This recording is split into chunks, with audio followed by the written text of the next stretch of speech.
Ya, oke guys. Assalamualaikum. Balik lagi dengan Jaki. Hari ini tanggal 27 Mei pukul 6 guys ya. Pukul 6 dan kita akan membahas saham PBSA. Sekarang PBSA itu dijual di harga 200-an. Nah, 294. Nah, si PBSA ini ya, kita perlu tahu guys ya, karena ada beberapa teman-teman kita yang salah kaprah, mengira bahwa ini adalah perusahaan sawit. Bukan, PBSA ini perusahaan konstruksi, perusahaan penunjang. Bisa dikatakan dia sama seperti eh, kayak Total ya. Cuman belakangan karena dia mendapatkan proyek-proyek ya dan pemberi kerjanya kebanyakan dari perusahaan-perusahaan sawit seperti Sinarmas Agro, kemudian ada juga Unilever ya di tahun 2022 untuk proyeknya berjalan ya 300 miliar.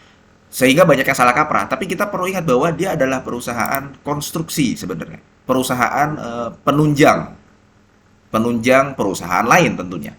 Nah, yang kedua, dia selalu membagikan dividen yang kedua nih hutangnya kecil. Sorry. Nah, dia dari tahun 2018 memang untuk DER-nya seperti selalu dijaga oleh manajemen terkait.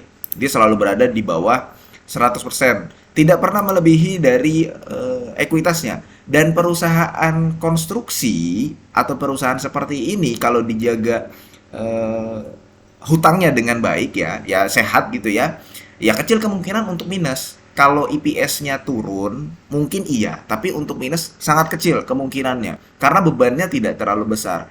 Nah, ini juga yang bisa dijadikan alasan kenapa dia dijual dengan harga price to book value selalu di atas satu, guys. Tuh. Jadi valuasi dia sebenarnya tidak bisa dikatakan murah juga. Dan dia juga memiliki dividen yang menarik, terutama dalam 2 tahun belakangan ya kan. Karena dia memang membagikan di atas 10% itu guys, kalau misalkan lu telan semua dividennya. Tuh. Nah, dia sempat stok split ya guys ya. Dia sempat stok split di tahun 2021 atau 2022 gitu. Jadi lu nggak usah bingung nih ngelihat EPS-nya. Nah, sekarang ya, itu kan plusnya.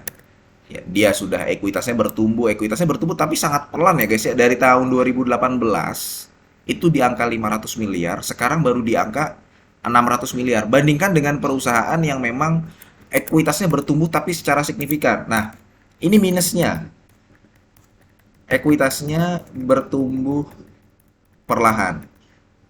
Ya kan? Kemudian yang kedua yang tadi gue sampaikan, valuasinya itu tidak murah. Bisa dikatakan mahal. Ya wajar lah, karena sedikit sekali perusahaan konstruksi, perusahaan penunjang bisnis perusahaan lain yang memiliki hutang rendah seperti PBSA.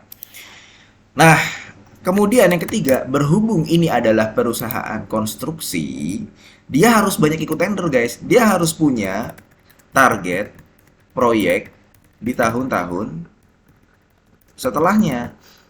Kenapa di tahun 2019 itu dia EPS-nya kecil, labanya kecil? Ya karena proyek-proyek di tahun tersebut atau di tahun sebelumnya kecil dia. Di tahun 2022 dan di tahun 2023 proyek dia besar. Ada dari ya tadi yang gue katakan ada yang dari Sinarmas itu Sinarmas sendiri bisa lebih dari 100 miliar itu. Kemudian ada Unilever, Olo Chemical Indonesia, kemudian dari Sinarmas sendiri udah ada yang 42 miliar. Dan rata-rata guys, selesainya itu di tahun 2024. Termasuk di laporan keuangan terbaru guys. Nah, ini kita lihat ya. Kita harus lihat kalau perusahaan semacam PBSA ini kita harus lihat untuk lihat proyek-proyek ya kan, jangan melihat potensi dividen yang dibagikan saja. Rata-rata ya selesai pada tahun 2024 di kuartal 2. Di kuartal 2. Tuh. Dan berbeda dengan Elnusa. Kemarin kan kita sempat membahas Elnusa ya. Elnusa dia merupakan grup dari Pertamina. Astragrafia merupakan bagian dari grup eh, Astra. Walaupun berbeda segmen ya, yang dikerjakan ini berbeda ya. Kalau Elnusa mengerjakan drilling dan sebagainya, Astragrafia mengerjakan perkantoran. Cuman ketiganya sama-sama perusahaan penunjang, perusahaan supporting, bisa dikatakan seperti itu. Nah, berbeda dengan Elnusa. Elnusa kalau misalkan Pertaminanya mendapatkan banyak proyek banget ya, kemudian Pertaminanya juga bertumbuh, Elnusanya bertumbuh. Itu yang menjelaskan kenapa Elnusa terus bertumbuh. Labanya pun bisa dikatakan terus bertumbuh. Ekuitasnya pun bisa dikatakan bertumbuhnya cukup signifikan. Berbeda dengan PBSA. PBSA ya dia harus rebutan tender, rebutan proyek dengan perusahaan-perusahaan lain. Syukurnya memang dia lebih spesifik di bidang kelapa sawit. Cuman kalau misalkan kita melihat di laporan keuangannya selesai-selesai di tahun 2024 dan kita lihat di berita dia belum ada proyek-proyek terbaru yang nominalnya lebih baik dan lebih besar, ya. Kalau El Nusa kan kemarin ada tuh dapat proyek 1,6 triliun. Pemberi pekerjanya juga Pertamina Hulu Energi. Kalau kita belum melihat PBSA mendapatkan proyek-proyek yang mencengangkan gitu ya, yang bagus gitu ya. Ya ada potensi di kuartal 4 tahun 2024 atau di 2025 ya, atau di tahun 2024 ini secara full year bisa jadi labanya menurun gitu loh. Gitu guys. Jadi dia harus punya target proyek-proyek di tahun-tahun setelahnya dan kita harus memperhatikan hal tersebut. Sampai saat ini belum ada proyek yang digarap oleh PBSA yang nominalnya besar gitu loh. Seperti Unilever ini nih. Ini kan lumayan Unilever nih. 300 miliaran nih. Tapi itu dari tahun 2022 dan selesainya di tahun 2024. Nah, saat ini kita belum dapat info lagi gitu.